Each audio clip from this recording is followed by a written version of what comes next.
A detailed summary of Treasure Island. The story revolves around Jim's memories as he recounts events from the past when his father ran an inn called Admiral Benbow. One cold night, an old seafarer with a weathered face entered, dragging a chest behind him. The man was strong, dressed in dirty clothes, and sang a song about sailors and the dead. He requested to stay at the inn and showed his willingness to pay. Jim became fascinated with the mysterious sailor, who spent most of his time gazing at the sea. Despite his strange behavior, the captain began to draw customers to the inn, telling terrifying tales of life at sea, which frightened the guests and increased demand for the inn. As time passed, Jim started to feel uneasy about the captain, especially after he warned him about a one-legged man. The captain refused to pay his bill, which worried Jim's father, who was seriously ill. During a break, while the doctor was having dinner and speaking to another guest in the hall, waiting for his horse, the captain signaled for silence, and everyone stopped talking except the doctor, who continued his conversation. The captain interrupted him, saying, "Silence!" The doctor replied that he would not listen to ruffians. The captain became angry and threatened to draw his knife, while the doctor stood firm, warning him that he would intervene if he didn't put it away. They exchanged fierce looks, but the captain eventually backed down and sat sulking. The doctor assured that he would keep an eye on the captain, as he was not only a physician but also a magistrate, warning him of consequences if he heard any complaints. Soon after, the doctor mounted his horse and left, while the captain remained silent for the rest of the evening and several nights after. In the end, the captain stayed at the inn as things became more complicated with the appearance of old enemies from his past. Jim's father's condition worsened, leaving him and his mother busy running the inn without paying attention to the captain.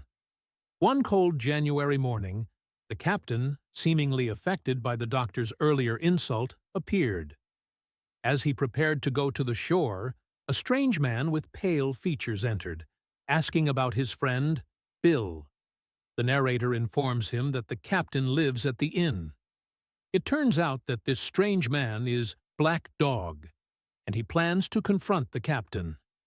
When the captain appears, a violent quarrel erupts between them, resulting in Black Dog being injured. Despite his wound, Black Dog ran into the open, as if it were his only refuge. The captain watched him in astonishment before suddenly collapsing. His mother rushed to help him, and the doctor arrived, discovering that the captain had suffered a stroke. The doctor requested water and began treating him, but the captain was at risk of another stroke that could be fatal. The next time I saw the captain, he was trying to get out of bed, begging me to come closer. He whispered to me, pleading that he could not stay in bed and was receiving the black spot, a sign of impending death. He mentioned that someone was tracking his chest and that he had been Flint's first mate, the only one who knew the treasure's location, but he lost consciousness before revealing more. My father died that night, and I did not think of the captain. During the funeral, the captain acted strangely, singing and shouting while we mourned. The next day, a blind man leaning on a cane approached me, asking to be taken to the captain. When I brought him to the inn, the captain was in a state of extreme terror.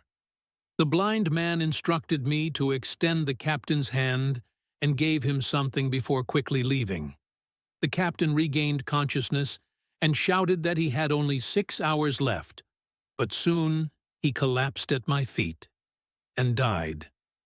Although I had never liked him, I burst into tears. This was the second death I had witnessed in 2 days. I informed my mother of what had happened, and we realized that sailors would come searching for the captain's chest. We decided to escape to the nearest town for help, but the townsfolk were afraid of Captain Flint and refused to assist us. I received a loaded pistol and we returned to the inn, locking the door tightly behind us. I discovered a paper in the captain's pocket, noting a deadline, and since it was 6 o'clock, we had some time. I searched for the key and found it hanging around the captain's neck. We opened his chest to find new clothes, pistols, gold, and old papers. When we heard the blind man's approach, my mother decided to take whatever she could. We prepared to leave quickly, but while we were on our way, my mother felt dizzy and fainted. I dragged her to safety, while the sounds around us increased. Feeling fear and curiosity, I emerged from my hiding place under the bridge to find my enemies led by the blind man. He ordered them to open the door, and when they entered our inn, one of them shouted that Captain Bill was dead. The blind man instructed the men to search for the key in his corpse, escalating the chaos. As they searched, they began to hear the sound of approaching police officers, causing them concern. The blind man urged them to find me, and they spread out throughout the inn. In the midst of the chaos, they began to fight, but soon they heard the sound of horse hooves and gunfire. When the police arrived, the pirates fled in all directions, but the blind man could not escape and fell beneath the horse's feet.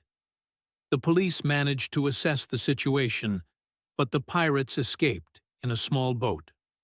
My mother regained consciousness in the inn, but Blind Pew had met his end.